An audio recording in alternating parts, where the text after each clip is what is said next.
कोई बात नहीं।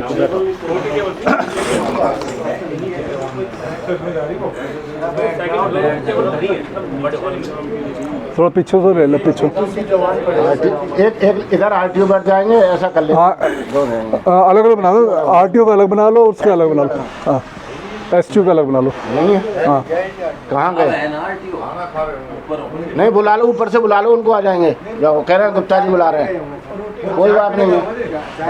वर्दी में है क्या रहा है, टाइम है, वर्दी में है ना वो? वर्दी में। हाँ, ठीक है।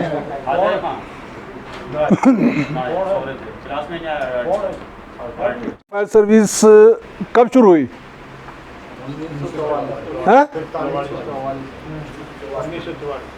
और कोई? इंग्लैंड में हमारे नहीं, मैं इंग्लैंड की बात नहीं कर रहा हूँ, मैं दिल्ली की बात कर रहा हूँ। नहीं, और कोई? दिल्ली के अंदर फायर सर्विस शुरू हुई 1921 में। उस टाइम दिल्ली में 2 फायर स्टेशन हुआ करते थे, एक न्यू दिल्ली का और दूसरा ओल्ड दिल्ली का। न्यू दिल्ली के फायर स्टेशन को A1Z एरिया फायर स्टेशन कहते थे, क्योंकि अंग्रेज़ यहाँ पे शॉपिंग करने आते थे कनॉट प्लेस के अंदर, और उनको यहाँ एक फायर स्टेशन की ज़रूरत थी। उन्होंने यहाँ पर एक फायर स्टेशन बनाया जिसको D1Z एरिया के नाम दिया गया, और एक होता था ओल्ड दिल्ली के अंदर नावल्टी के पास, उसको क्वींस मैरी फायर स्टेशन के नाम से जानते थे। उस टाइम दिल्ली फायर सर्विस का नाम होता था दिल्ली फायर ब्रिगेड सर्विस, नहीं, दिल्ली फायर ब्रिगेड।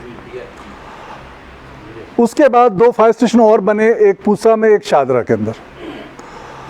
उसके बाद एक और फायर स्टेशन बना शाहजहां रोड पे, जो बाद में शिफ्ट होकर सफदरजंग फायर स्टेशन में आ गया 1942 के अंदर। 1942 के अंदर इसको एक दर्जा दिया गया गवर्नमेंट ने द्वारा कि यहाँ एक दिल्ली के अंदर एक स्टेब्लिश फायर सर्विस होनी चाहिए, उसको दिल्ली फायर सर्विस का नाम दिया गया। उस समय हमारे पास 5 फायर स्टेशन थे, 7 स्टेशन ऑफिसर थे और 7 ही सब फायर ऑफिसर थे, और टोटल स्टाफ हमारे पास था 149। अब आस्ते आस्ते बढ़ने लगे। कॉल कैसे दी जाती थी? स्टेशन पे जाते थे, भाई आग लगी है यहाँ पर आ जाओ। अब क्या हुआ, अब जब स्टेशन बढ़ने लगे, 5 हुए, उसके बाद 7 हुए, 7 के बाद आगे बढ़ने लगे। अब इनको गवर्नमेंट ने कहा इनको इकट्ठा किया जाए, तो कौन सा नंबर दिया गया दिल्ली फायर सर्विस को? नहीं, 753 और 756 2 नंबर लाट किए गए गवर्नमेंट द्वारा, लेकिन ये नंबर किसी को याद नहीं होते थे। पेपर में भी दिया, लेकिन इतने लोग थे नहीं। फिर उन्होंने क्या किया, उन्होंने जगह जगह पर फायर स्ट्रीट अलार्म लगा दिए। फायर स्ट्रीट अलार्म का क्या काम होता था, वो उसका कनेक्शन जो होता था स्टेशन से होता था। जैसे जिया रोड के एरिया में, पहाड़गंज में लगा दिया, शीला सिनेमा के पास लगा दिया, वहाँ लगा दिया, और सीसी के एरिया में, रीगल के बाद जितने भी कंजेस्टेड एरिया थे वहाँ पर एक स्ट्रीट फायर अलार्म लगा दिया। उसका काम क्या होता था, उसमें शीशा तोड़ो, हैंडल घुमाओ, और जो स्टेशन के ऊपर एक बोर्ड होता था उसका फ्लैप गिर जाता था, और उसके नीचे लिखा होता था पहाड़गंज, यानी पहाड़गंज में आ गए, गाड़ी जाती थी वहाँ पर पहुँच जाती। अब कई शरारती होते हैं, उन्होंने खाली टाइम में पत्थर मारा, घुमा के भाग लिए, अब गाड़ी गई वहाँ पे ढूंढते रहो। फिर इन्होंने क्या किया, ये तो बड़ा मुश्किल हो गया, हमारी गाड़ी जाती है वहाँ। इन्होंने क्या किया कि जो भी हैंडल घुमाएगा उसका हाथ उसमें आ जाएगा जब तक हमारी गाड़ी नहीं जाएगी, और हमारा जो स्टेशन ऑफिसर या कोई अफसर जाएगा वो खोलेगा और उसके आगे। कई होते शरारती, उनको क्या पता, इन्होंने पकड़ लिया, उसने घुमाया हैंडल और उसने वहाँ रोना धोना शुरू कर दिया, चीख चिंगाड़ा शुरू हो गया, कई बेहोश भी हो गए। उनको क्या पता कि क्या हो गया, उन्होंने बिजली ने पकड़ लिया, फिर वो फेल हो गया। उसके बाद उसको बंद करना पड़ा। उसके बाद 1960 के अंदर जब चाइना वार हुई तो 3 नंबर अलॉट किए गए, पुलिस को 100 नंबर, दिल्ली फायर सर्विस को 101 और एम्बुलेंस को 102, ये 1960 के अंदर। और उसके बाद हमारे पास 5 फायर स्टेशन और आ गए, मोती नगर, रूपनगर, मथुरा रोड, जामा मस्जिद, पहले जामा मस्जिद, और इधर चादरा तो पहले ही था हमारे पास। ये स्टेशन बढ़ने लगे। और हमारे पास जो वायरलेस सिस्टम था वो कब आया?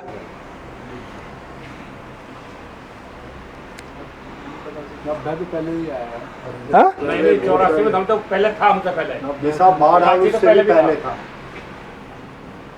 तो बाढ़ को बाढ़ कब आई थी? जब मैं छोटा था अपने पिताजी के साथ जीप में बैठ के जाता था। 70 में आया, 1970 में आया, और ये पहले MCF वालों के पास था।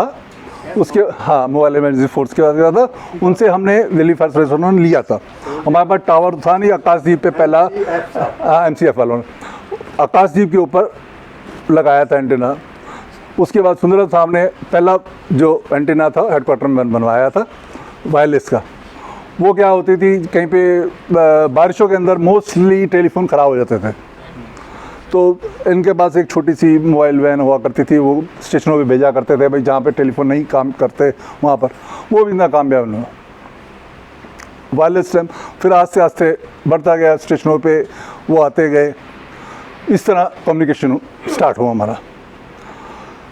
तो आपको कंट्रोल के बारे में मैं बताऊं कि कंट्रोल के अंदर कॉल कैसे ली जाती है, वैसे गुप्ता जी ने बता दिया। पर एक तो हॉटलाइन के द्वारा, 101 के द्वारा, पर्सनली भी कई स्टेशन पे आया था कि कॉलर आ गया, अभी आग लगी है, रनिंग कॉलर भी आते हैं। और रनिंग कॉलर भी कई बार ऐसे होते हैं, हमारे पास कई इंसिडेंट ऐसे हुए। जामा मस्जिद के एरिया में आया रनिंग कॉलर, रात में आग लगी है जी, गाड़ी गई, आप यहाँ रुको, गली में घुस गया, और उसके बाद ढूंढते, दारू पी रखी थी उसने, गली में घुस गया, ढूंढते रहो कहाँ पे, ऐसे भी आते। और कई जो कंट्रोल के अंदर 101 में मोस्टली कई रॉन्ग कॉल्स भी आती हैं। ये आप कंट्रोल में बैठेंगे तो कंट्रोल का जो भी RTO या ड्यूटी पे जो होगा, उसको ये ऑब्जर्वेशन होनी चाहिए कि भाई ये झूठ बोल रहा है, सही बोल रहा है या गलत बोल रहा है, क्या बोल रहा है, ये चीज़ उनको मालूम होनी चाहिए। कुछ मैचिंग भी हो जाती है सर, जैसे कि एक बार कॉल आई तो दूसरी बार भी इमीडिएट कोई कर ही देता है, उससे भी मैचिंग हो जाती है।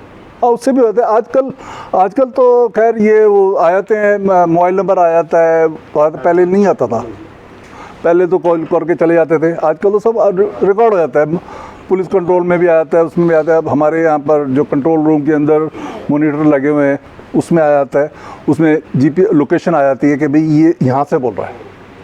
आपने कभी कंट्रोल में जाओगे तो वहाँ पर जो कंप्यूटर के ऐसे 3 बने हुए हैं, उसके अंदर पूरी लोकेशन आ जाती है। बिल्कुल सर, नंबर आ जाता है लेकिन एक्शन कुछ नहीं होता सर। उसके ऊपर अगर कोई फेक कॉल हाँ। है तो उसके ऊपर कोई एक्शन नहीं होता कि उसको पकड़ो या कहाँ से आए।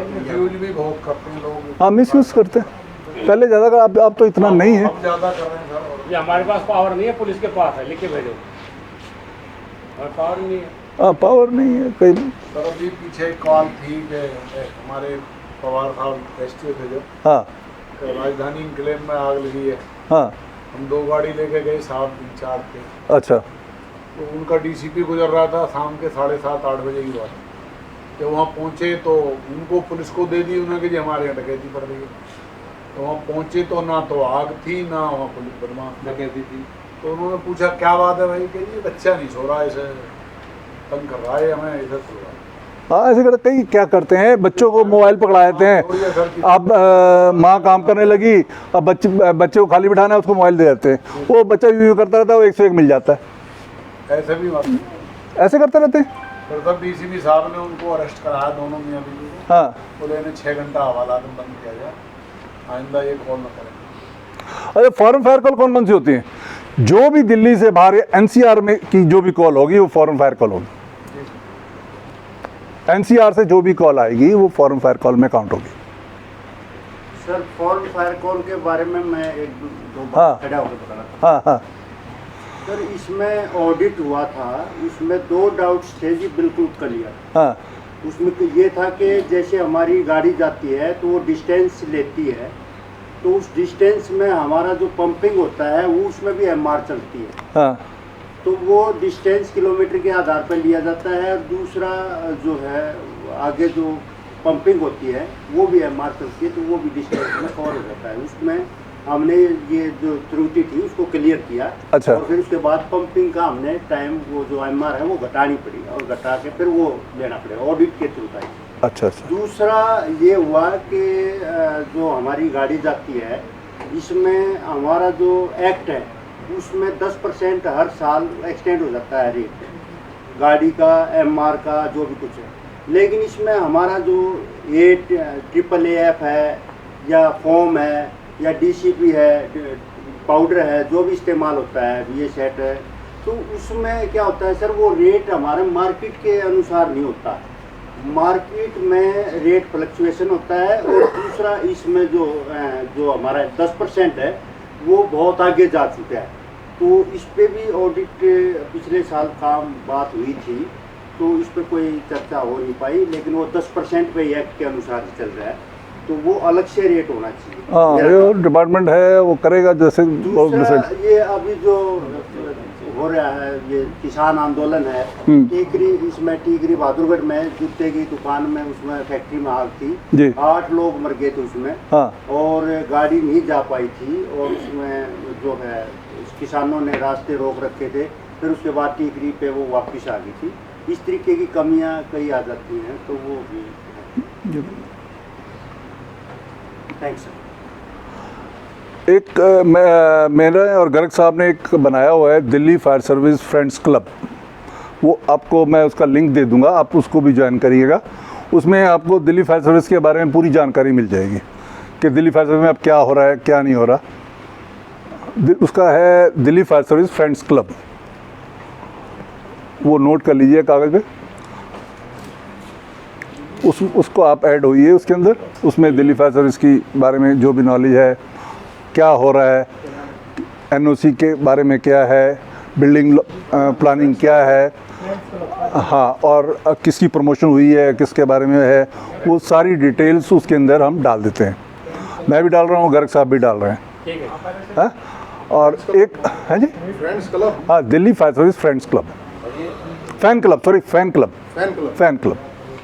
उसका लिंक मैं आप में से कोई एक मुझे अपना नंबर दे देगा, मैं उसको व्हाट्सएप कर दूंगा, उसके बाद आप कर। हाँ, फेसबुक पेज पे। वैसे मेरा अगर आप हरिंदर प्रोडक्शन के नाम से अगर आप लॉक करोगे, हरिंदर प्रोडक्शन, उसमें आपको दिल्ली फायर सर्विस की जितनी भी बनाई है वो सारा उसमें आ जाएगी यूट्यूब में। हाँ जी, मैं पूछना चाहूँगा, हाँ जी। जैसे अभी इन्होंने बताया कि बहादुरगढ़ में किसान आंदोलन के टाइम में शू फैक्ट्री में आग थी। हाँ, इस टाइप में अगर कोई कॉलर, क्योंकि हमारे स्टेशन बॉर्डर के नज़दीक हैं, और वहाँ पे कोई उसके बॉर्डर के पास से कोई रनिंग कॉलर आता है, और वो जो कॉलर आता है वो दिल्ली एरिया से बाहर का है, यानी कि वो फॉरेन कॉल के अंदर आएगा जी। तो क्या हम डायरेक्ट गाड़ी वहाँ पर भेज सकते हैं? नहीं, डायरेक्ट नहीं भेज सके, आपको कंट्रोल को इन्फॉर्म करना पड़ेगा, ऊपर से परमिशन लेनी पड़ेगी, उसके बाद। जी सर। हाँ क्योंकि इस टाइप का हुआ है। हाँ, हो जाता है। डिग्री में अनऑफिशियली आप कंट्रोल को ना बताओ, आप गाड़ी भेज दो। कोई होता है कई बार नरेला में मोस्टली ये होता है कि भाई हाँ हो जाए, वो है। टीकरी फायर स्टेशन में आए हैं, पानी नहीं किया हमने, लोनी कॉल भी लिखी थी हमने, यूपी फायर आई, उन्होंने बुझाई, हमने बोले पानी दे दो। बदरपुर बॉर्डर की कॉल मिल गई, एक्सीडेंट है। हाँ, और जब हम सीन पर पहुंचे तो बदरपुर बॉर्डर पार करके फरीदाबाद में मिला। उस पोजीशन में क्या करेंगे? नहीं, वही तो मैं कह रहा हूँ ना, अनऑफिशियली आप कर सकते हैं, कंट्रोल को मत बताओ, डिपार्टमेंट में बताओ, जाके अटेंड कर लो। क्या कंट्रोल ने बोला कि जब आप पहुंच ही गए तो इसको सुन करके आओ? नहीं, ये ऐसा नहीं। कंट्रोल ने बोला हमें, मैं गया था खुद बोल पर, हाँ, बॉर्डर पार नहीं करेंगे। एक्सीडेंट था। नहीं, आप बॉर्डर पार नहीं कर सकते, आप कंट्रोल को इन्फॉर्म मत करो, उसके बाद कर लो। बिना कंट्रोल की परमिशन के आप कंट्रोल। कौन? मलिक साहब।